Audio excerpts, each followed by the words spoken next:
Je vais effectivement vous parler de ce que j'estime être une chance procédurale, une merveille assez mal connue qui est la procédure participative. Je vais devoir effectivement aller vite, donc c'est un peu dense, mais il y aura un support à disposition de toute façon. La procédure participative, donc il y en a deux. Il y a la procédure participative classique, que j'appellerais classique, et la procédure participative de mise en état. Bon. Le champ d'application est relativement simple, c'est en matière judiciaire pour des litiges de nature civile, commerciale, sociale, rurale. Et bien sûr, on ne peut, ça ne peut porter, elle ne peut porter cette procédure participative que sur des droits dont on a évidemment la libre disposition. Alors, quand est-elle mise en œuvre? Voilà, quand est-elle mise en œuvre? Alors, on a deux positions, avant l'instance, effectivement, et après, pendant l'instance. Alors, évidemment, avant l'instance, il est recommandé d'y avoir recours, justement pour éviter toutes les matières où il y a des préalables de conciliation, les litiges n'excédant pas 5 000 €, et puis toutes les matières de conflit de voisinage dont on vous a parlé tout à l'heure. L'article 2065 du Code civil nous rappelle que la convention de procédure participative signée, prévue avant l'instance, rend irrecevable tout recours au juge pour qu'il statue sur le litige, à l'exception, bien sûr, parce qu'il y a toujours des exceptions, d'une urgence dûment justifiée, notamment en ce qui concerne les mesures conservatoires ou des mesures provisoires. Donc, notamment en matière de divorce, c'est toujours possible, effectivement, avec une convention de procédure participative, d'avoir recours à l'urgence pour des mesures provisoires. S'il y a inexécution de cette convention de procédure participative par l'une des parties, cela autorise l'autre partie, évidemment, à saisir le juge pour qu'il statue sur le litige. Plus intéressant, la convention de procédure participative de mise en état, donc, qui intervient pendant l'instance, une fois que l'instance est ouverte. Donc, c'est l'article 1546.1 du CPC nous rappelle qu'elle peut intervenir à tout moment de l'instance. Et alors, ça peut être notamment très pratique au stade du référé-construction, pour ceux qui font un peu de construction, parce qu'effectivement, c'est très intéressant de pouvoir rapidement passer sur ce type de procédure. Le juge peut alors fixer un calendrier, à partir du moment où vous l'informez, il peut fixer un calendrier, une ordonnance de clôture, une date de plaidoirie, et si vous ne sollicitez pas de calendrier de procédure, à ce moment-là, il peut ordonner le retrait du rôle. Alors, je voulais aborder également les aspects pratiques de procédure civile. Tout d'abord, l'objet du litige. Alors, nous sommes des rédacteurs d'actes, hein, donc l'objet du litige, c'est pas plus difficile qu'une assignation, il faut faire une convention, donc, mais on sait rédiger des actes, donc a priori on saura rédiger la convention. Et l'aspect intéressant, c'est qu'on peut faire des avenants, un ou plusieurs avenants, pour compléter cette procédure participative et cette convention initiale. Donc ça, c'est plutôt très intéressant. On a un deuxième aspect procédural intéressant qui est la faculté de renoncer aux fins de non-recevoir. Donc, le texte a évolué puisque le décret du 11 octobre 2021 a changé la rédaction de l'article 1546.1 du CPC qui en faisait une renonciation automatique aux fins de non-recevoir, ce qui était source de crainte de responsabilité professionnelle pour les avocats. Alors que là, aujourd'hui, le texte nous parle de les parties ont à tout moment possibilité de renoncer expressément aux fins de non-recevoir, exception de procédure, etc. Et je vous renvoie effectivement à la lecture de l'article. Donc c'est très intéressant parce qu'il n'y a plus ce blocage-là et on ne pourra plus effectivement s'en saisir pour dire que c'était un blocage. Donc s'il n'y a pas d'accord sur les fins de non-recevoir dans la Convention ou sur ces exceptions, il restera un accord partiel dont le surplus pourra bien évidemment être tranché par le juge. Alors bien évidemment, s'agissant des fins de non-recevoir, puisque c'est sanctionné par une irrecevabilité pour défaut de droit d'agir, etc., vous connaissez tous l'article, il vaut mieux à mon avis s'en saisir avant de commencer les choses, puisque s'il y a effectivement une fin de non-recevoir pour défaut de droit d'agir ou de qualité d'agir, effectivement ça me semble le préalable nécessaire. Plus intéressant, les impacts sur les délais de procédure. On a plusieurs délais qui eux aussi ont fait trembler les praticiens que nous sommes. L'interruption de l'instance. Alors, pas de crainte là-dessus, effectivement, la convention de procédure participative de mise en état interrompt l'instance, y compris en cas de retrait du rôle, c'est l'article 369 du CPC, qui le dit à compter de la notification de l'événement à l'adversaire, un peu comme en matière de décès, c'est toujours la même chose. Donc, pas de souci côté interruption. Côté péremption de l'instance, pas de souci non plus, c'est les articles combinés de 369 et 392 du CPC, où effectivement l'interruption de l'instance emporte celle du délai de péremption. Donc pas de difficulté sur la péremption également. Vous ne risquez pas de tomber sous le coup de la péremption. Et à compter de l'issue de la procédure participative, court un nouveau délai de péremption. Donc pas de difficulté, vous pouvez avoir recours à ce mode alternatif de règlement en toute tranquillité, en ayant exclu le juge et en vous organisant comme vous voulez. La forclusion, la forclusion c'est un peu le mauvais élève, mais c'est un délai préfixe. Donc qui dit délai préfixe dit insusceptible d'interruption ou de suspension. Donc là, pour le coup, pas le choix. Il faut bien vérifier. Effectivement, il faut assigner. On n'a pas le choix. C'est pas possible de faire autrement. Et à mon avis, c'est l'oublié un peu de la procédure civile, effectivement, puisque en ce qui concerne les délais d'appel, la Convention de procédure participative nous dit, dès l'information devant la Cour d'appel, l'information donnée au juge, donc je dis bien l'information donnée au juge, je trouve ça assez curieux comme rédaction, interrompt les délais impartis pour conclure tous les délais Magendie, 908, 909, etc., de toute la procédure Magendie. Donc, les impacts sur la procédure, sur les délais sont absolument réels et ça permet une grande efficacité, à mon avis, pour mener à bien et prendre le temps nécessaire pour mener à bien des discussions entre les parties. Alors, j'ai dû aborder la procédure aux fins de jugement parce que ça me paraissait nécessaire. J'ai fait un panorama complet sur la situation.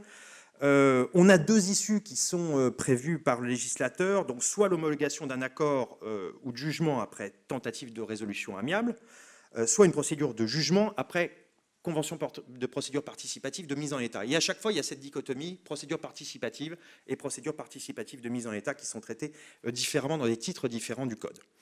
Dans les deux cas, le juge peut être saisi pour homologuer l'accord. Alors, c'est peut être saisi, donc ça reste une faculté, effectivement, sur un accord partiel et statuer sur le reste du litige. En cas d'inexécution, je l'ai dit tout à l'heure, 2065, on peut saisir le juge et effectivement, ça permet de le faire. L'homologation se fait sur une procédure qui est commune à toutes les procédures participatives. 1556 du CPC, c'est une requête aux fins d'homologation unilatérale ou conjointe. Donc c'est assez pratique, c'est la partie qui a le plus intérêt, ou les deux, finalement, une fois qu'elles ont trouvé des accords. Pour cette procédure aux fins de jugement, donc, premier volet, après une convention de procédure participative simple, pas de mise en état, pour la simple. On a en fait trois volets qui se dessinent, soit on a un accord total, soit on a un accord partiel, soit on n'a pas d'accord. Pour l'accord total, on a donc possibilité d'homologation par le juge, ça on l'a vu tout à l'heure, la saisine par requête unilatérale ou conjointe. L'accord, et c'est intéressant, il est constaté par acte sous seing privé contresigné par avocat. Donc, en d'autres termes, soit un écrit, soit acte sous seing privé, l'acte d'avocat que le CNB met à notre disposition, même s'il n'est pas très efficace.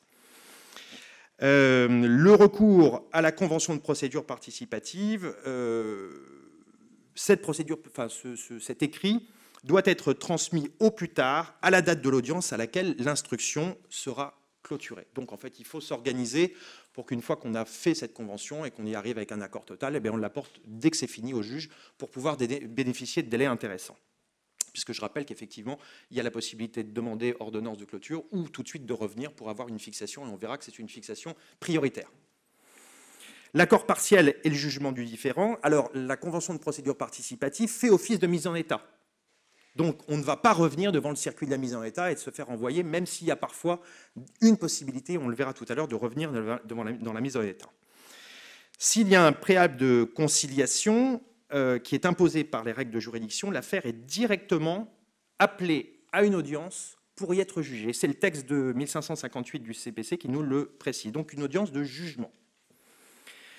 Il y a également, l'article 1559 prévoit la possibilité d'évoquer, de revenir devant le juge de la mise en état. Mais alors ça, c'est un peu long à développer. Je vous renvoie directement à la lecture de l'article 1559. Mais c'est effectivement quand on, globalement, quand on a modifié les prétentions, on ne peut pas modifier les prétentions, sauf pour actualiser le montant d'une demande, etc. Mais je vous renvoie à la lecture de cet article qui est quand même beaucoup plus complet. Et le temps qui m'est imparti n'est pas suffisant pour tout développer. La procédure la procédure est évoquée complètement à l'article 1560. Si on a un accord partiel, on a la possibilité donc de saisir le juge. Je l'ai dit tout à l'heure, c'est une saisine par requête, mais qui est une saisine formelle. avec le respect des mentions de l'article 57 et tout ce qu'on trouve en matière d'assignation aujourd'hui. Donc on se trouve dans le même cas procédural que finalement où on doit fournir la convention de procédure participative puisque le juge doit être saisi. Dernier volet de cette convention de procédure participative simple, quand on n'a pas d'accord, eh bien, le juge est saisi et statue selon les règles finalement propres à sa juridiction. Donc là, pour le coup, je vais passer très rapidement sur le cas. C'est l'article 1562 du CPC, pas de souci. Après une convention de procédure participative de mise en état, qui est donc intervenue quand le juge a été initialement saisi. Donc, si les parties et les avocats justifient avoir conclu une procédure participative de mise en état, le juge peut donc, à leur demande, fixer une date d'audience, clôture, calendrier de procédure, et il renvoie l'examen de l'affaire à une date d'audience de clôture. À défaut de demande de fixation, le juge ordonne le retrait du rôle et laisse les parties s'expliquer et poursuivre la résolution du différend entre elles. L'affaire est rétablie devant le juge, soit pour homologuer l'accord, soit pour trancher l'antilitige. Éventuellement, et c'est là où on peut revenir devant la mise en état, puisque c'est ce que prévoit le Code. Le Code prévoit quand le litige arrive et qu'il n'est pas encore, il y a quand même une phase de mise en état qui est encore nécessaire, on peut repasser devant le juge de la mise en état pour réobtenir des délais et un rythme d'échange. Alors, là, également, 3 cas de figure qui sont identiques à la convention de procédure participative simple. On a un accord total, un accord partiel ou pas d'accord. Et c'est comme ça que la structure du code est faite, même si je trouve que ça aurait pu être largement simplifié, parce qu'il manque un bloc de règles communes et des règles spécifiques. Et en fait, ils ont, à mon avis, dans l'urgence, le texte a été quand même, voilà, ça a été quand même un peu mis au forceps et, à mon avis, mal rédigé. Donc, si la convention aboutit à un accord total, c'est une homologation. On a toujours la possibilité d'une homologation et on transmet effectivement toujours cet acte sous seing privé, contresigné par avocat, dans les conditions de 1371 du Code civil. Oui, Céline, tu as raison. Et en matière de divorce, ce qui est intéressant, c'est qu'on peut aussi conclure une convention de procédure participative de mise en état qui permet effectivement de traiter un certain nombre de points et de faire juger les points qui n'ont pas été traités par le juge. Alors, les deux hypothèses là qui sont intéressantes, si la mise en état conventionnelle permet à l'affaire d'être jugée et de constater un accord partiel. À ce moment-là, on a une demande de rétablissement devant le juge, qui doit donc comporter évidemment l'accord formalisé dans un acte contresigné par avocat, donc un e-acte aussi. Il faut y avoir recours parce que c'est quand même beaucoup plus pratique, qui énonce de manière détaillée les points sur lesquels il y a un accord. Bon. Et l'affaire, très intéressant, est rétablie à bref délai devant le juge. Bon. Donc là, il faut se battre pour avoir des dates les plus rapprochées possibles. Si la mise en état conventionnelle ne permet à l'affaire d'être jugée et qu'il n'y a pas d'accord, alors effectivement on a là encore une demande de rétablissement de l'affaire devant le juge, 1564-4 du CPC, qui est encore accompagnée de la même formalité, et on met la procédure participative avec les prétentions, les moyens, le bordereau de pièces, et là encore l'affaire est fixée à bref délai. Alors, un mot aussi sur le support, ça me paraissait intéressant. Quel support? Évidemment, je l'ai dit tout à l'heure, c'est un écrit. À peine de nullité, on a un certain nombre de mentions à respecter, le terme, l'objet du différend, les actes contresignés par avocat, les pièces, etc. Tout ça, c'est... Non, je suis dans l'écrit. Oui, je fais vite. Il est 10 heures. Hein. Voilà, je fais 10 heures. Donc, il est 10 heures. Papier ou électronique. Électronique, c'est possible. Vous avez l'acte sous seing privé d'avocat. L'extinction, très rapidement. On arrive au terme de la convention, soit l'arrivée au terme du terme de la convention, la résiliation anticipée par écrit, conclusion d'un accord, inexécution par l'une des parties ou saisine du juge. Voilà, je ne vais pas m'étendre plus que ça parce que les modes d'extinction ne sont pas très intéressants. Je voudrais juste prendre quelques secondes pour insister sur les avantages de la procédure participative. 1. Aucune disposition n'impose la confidentialité. De toute façon, vous échangez, vous transmettez au juge. Donc déjà, il n'y a pas de disposition sur la confidentialité. 2. Énorme avantage, elle est réservée aux avocats. C'est notre îlot à nous que nous pouvons défendre et dont on peut se saisir. Elle est réservée aux avocats et la communication des pièces et des informations se fait par avocat.